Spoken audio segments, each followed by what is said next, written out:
one of the things that I've figured out over the last years is this is a good proposition. So, it's pretty self-evident that life has got its rat's nest of miseries, and that's for sure. And maybe you could even make a categorical statement that life is mostly a rat's nest of misery.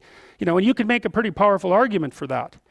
But then there's a counter question, which is, well, what if you tried not to make it any more miserable than it had to be, right?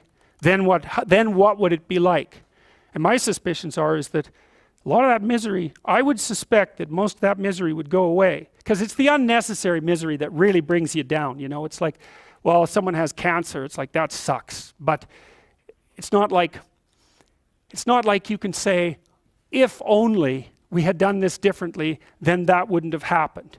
But when someone's out like torturing you in a malevolent way, or maybe you're doing the same, you can always ask yourself, well, is this really necessary? Is this just like a useless add-on to the miseries of life? That's what disheartens people.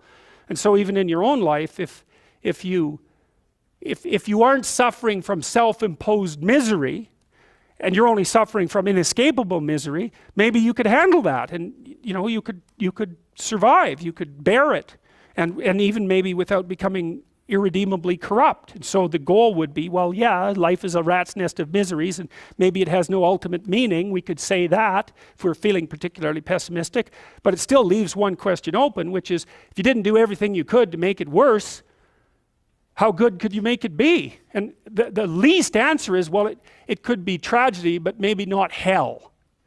And I think that's right. I really believe that. That's the most pessimistic, proper statement. The worst case outcome, in the worst of all possible worlds, is that your life could be tragic, but not hell.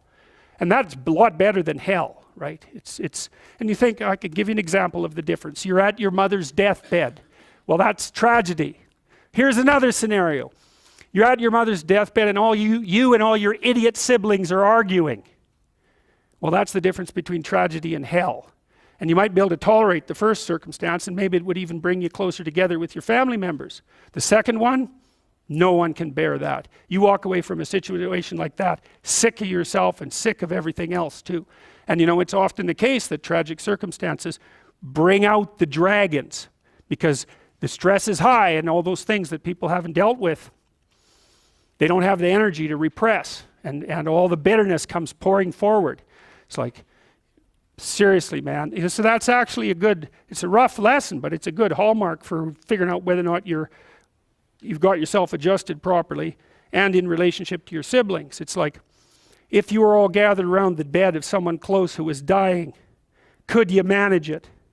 And if the answer is no, it's like, well, put your life together, because it's going to happen. And you should be the person who's there that can do it, and do it properly. And then maybe you'd find that it isn't the sort of thing that will undermine your faith in life itself. And I've seen both of those situations, ugly situations, murderously ugly situations. And then they're opposite, where people have had terrible things happen to them as a family, and they pull together and they rebuild their damn ship and they sail away. And so that seems to me to be a lot better. That makes you Noah when the flood comes, right? Well, okay, so the same thing, the question emerges. Well, who are you? Well, you could say, you're this plan. That's how people usually identify. Maybe they have no plan at all and they're just in chaos, right? That's like being in the belly of the beast. They're nihilistic in chaos. They have no plan. They're just chaos itself. And that's a very dreadful situation for people to be in. Or maybe they conjure together a plan. That's their identity. It's kind of fragile, and they're holding on to that with everything they've got. It's their little stick of wood that they're floating in the ocean, clinging to. And so they're identifying really hard with that plan. That's what happens when you're an ideologue, is that you're identifying really hard with that plan. The problem is something comes up to confront it. Well, how do you act? Well, you can't let go of the plan, because you drown. And then you cling to it rigidly. Well, that's no good, because then you can't learn anything. And then if that's you're a totalitarian, you're not going to learn anything.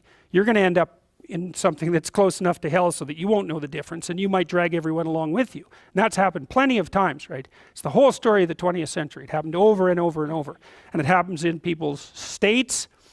It happens in their business organizations. It happens in their cities. It happens in their provinces. It happens in their states, and it happens in their psyches, all at the same time.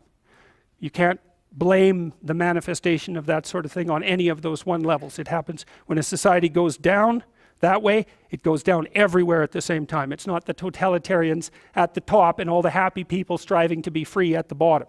It's not that at all. It's totalitarianism at every single level of the hierarchy, including the psychological. And so you don't want to be the thing, you don't want to be in chaos, that's for sure, but you don't want to be the thing that clings so desperately to the raft that you can't let go when someone comes to rescue you, right? You don't want to be that. So then you think, well, exactly what are you? You're not the chaos, you're not the plan. Maybe you're the thing that confronts the obstacle. And I would say that's the categorical lesson of psychology insofar as it has to do with personal transformation. Because that's what you always teach people in psychotherapy. I don't care what sort of psychotherapist you are. You're always teaching them the same thing. You're the thing that can, you're not the plan. You're the thing that can confront the obstacle to the plan. And then when you know even further that the obstacle is not only an obstacle, but opportunity itself, well, then your whole view of the world can change, because you might think, well, I've got this plan, something came up to object to it. It's like, it's possible that the thing that's objecting has something to teach you that will take you to the place where you develop an even better plan. And it's a nice framework to use. It's like, are you so sure that this is a problem? Is that the only way that you can look at it? Or is it an opportunity? I mean, I'm not trying to be, naively optimistic. There are some things that's pretty hard to extract gold from some dragons, and maybe the death of a family member is a good example of that. But even in a situation like that, I can tell you that it's an opportunity for maturation, that's for sure. And the thing is, you might say, well, it's pretty miserable to be digging for gold when someone's falling into the grave. Well, if they really love you, first of all, that's what they'll want you to do. And second, you're going to make their death a lot more palatable experience for them if you're someone who can be in the room and be helpful instead of be, quivering in the corner and feeling that the entire world is collapsing in on you. I mean, that's another. You want to be the useful person at the funeral. How's that for a goal? That's a good goal, man. You know that you've got yourself together in a situation like that because you're going to be at them. And maybe you want to be the person on whose shoulder people cry. That'd be a good goal. And it's kind of, I don't like being naively optimistic. So when I tell you to get your life together, I'm not going to say roses and sunshine. It's like, that's pablum for fools. But it really is something to be the reliable person at a funeral, right? And you can aim at that, you can do that. You got to be tough to do that, because it also means that you can sustain a major loss without collapsing. And that, you've got to be a monster to do that, right?